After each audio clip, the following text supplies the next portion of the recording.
Hi welcome to village Siri cooking. ఈ ఛానల్ని ఆదరించిన ప్రతి ఒక్కరికి మా హృదయపూర్వక నమస్కారములు. ఇవాళ చాలా అంటే చాలా మంచి రెసిపీతో మీ ముందుకు వచ్చానండి. ఇది చాలా బాగుందండి.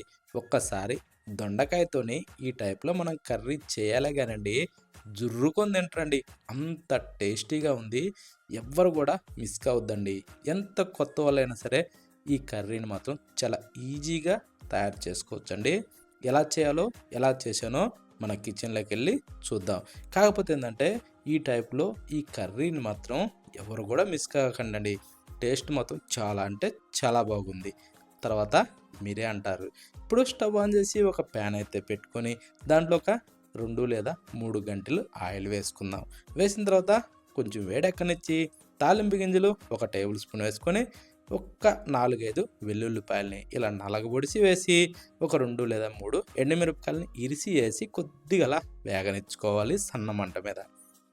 ఇలా కొంచెం అలా ఎర్రగా వేగిన తర్వాత ఇప్పుడు కట్ చేసిన ఉల్లిపాయలు ఒక రెండిటిని సన్నగా పొడవుగా కట్ చేసి దాంట్లో వేసుకునేసి వీటిని కూడా మంచి కలర్ వచ్చేంత వరకు మాత్రం బాగా వేగనిచ్చుకోవాలండి. అది కూడా గోల్డెన్ బ్రౌన్ కలర్ వచ్చేంత విధంగా మనం వేగించుకుంటే సరిపోతుంది.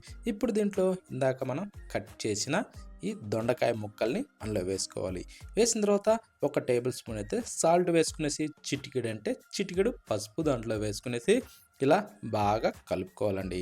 ప్రతి ఒక్క ముక్కకు కూడా ఈ పసుపు సాల్ట్ అన్నది పట్టే విధంగా ఇలా బాగా తిరగేసుకునేసి ఇప్పుడు మూత పెట్టి వీటిని మనం బాగా మగ్గించుకోవాలండి. అది కూడా ఎలా అంటే ఒక 4 నుంచి 6 నిమిషాల సేపు మగ్గించుకుంటే సరిపోద్దండి. చూడండి ఈ టైప్లో మగ్గిపోతాయి. ఈ విధంగా మగ్గిన దాంట్లో ఇప్పుడు మనం చేద్దామంటే కట్ చేసిన టమోటాలండి. ఒక 3 టమోటాల దాకా, చిన్నవి అయితే 3, పెద్దవి అయితే 2 సరిపోతాయండి. వేసి ఇలా బాగా కలిపేసుకునేసి ఇప్పుడు మూత పెట్టి ఈ టమోటాలను కూడా మగ్గించుకోవాలండి. అదే దొండకాయలతో ఒకటి టమోటాలు వేసుకోవచ్చు కదా అని కూడా మీకు డౌట్ రావచ్చు.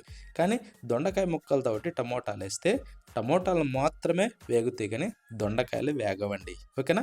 అందుకనేసి వాటికి సపరేట్గా వేగనిచ్చుకొని ఇప్పుడు స్పైసీ తగ్గట్టుగా ఒక టేబుల్ స్పూన్ కారం వేసుకుంటే చాలండి.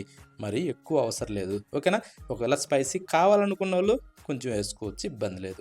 దీన్ని ఒక 2, 3 నిమిషాల పాటు ఇలా బాగా వేగనిచ్చుకోవాలండి. అప్పుడేమవుద్దంటే ఈ ముక్కలన్నీ ఈ కారం బాగా పీల్చుకునేసి టేస్ట్ చాలా బాగుంటాయి దెబ్బలు తినేటప్పుడు. ఓకేనా? ఇప్పుడు నానబెట్టిన చింతపండుని బాగా పిసికి రసం తీసి ఆ రసం అందులో పోసుకోవాలి. చింతపండు కూడా బాగా ఎక్కువ అవసరం లేదండి. ఒక చిన్న నిమ్మకాయ సైజు వేసుకునేసి దాన్ని ఒక 10 నిమిషాలు నానబెట్టి బాగా పిసికి ఆ రసం అందులో పోసుకొని ఇప్పుడు రుచికి సరిపడా సాల్ట్ వేసుకునేసి బాగా కలుపుకోవాలండి. ఈ విధంగా బాగా కలిపిన తర్వాత మూత పెట్టేసి ఇప్పుడు ఈ పులుసుని మనం బాగా మరిగించుకోవాలి. అది కూడా దాదాపు ఒక 6 నుంచి 8 నిమిషాల సేపు మరిగితే సరిపోతుందండి. ఈ పులుసులో ఏంటంటే ఈ దబ్బన్నది బాగా ఉడికి టేస్ట్ చాలా బాగుంటుంది. ఇప్పుడు ఈ విధంగా ఉడికిన దాంట్లో ఇప్పుడు మనం ఏం చేద్దామంటే ఒకవేళ కొత్తిమీర కావాలనుకున్న వాళ్ళు కొత్తిమీర వేసుకోవచ్చండి. లేదు వద్దనుకున్న వాళ్ళు అవాయిడ్ చేసుకోవచ్చు. కానీ ఈ టైప్లో మనకి ఈ పులుసు రావాలండి. ఇప్పుడు ఈ టైప్ వచ్చిన తర్వాత మనం సర్వ్ చేసుకునేసి వేడి వేడిగా అన్నంలోకైనా సరే, చపాతీలోకైనా, రాగి సంగటిలోకైనా, ఇలా దేనిలోకైనా తిని చూడండి. టేస్ట్ మాత్రం చాలా అంటే చాలా బాగుందండి. కాకపోతే ఏంటంటే దొండకాయతో ఎన్నో రకాల వెరైటీస్ చేసుకోవచ్చు. కానీ ఈ టైప్లో దొండకాయతో పులుసు పెట్టి చూడండి. అన్నంలోకి వేడి వేడిగా వేసుకొని తింటుంటే ఆ టేస్టే వేరండి. జుర్రుకొని తింటారు. అంత బాగుంది ఈ దొండకాయ పులుసు.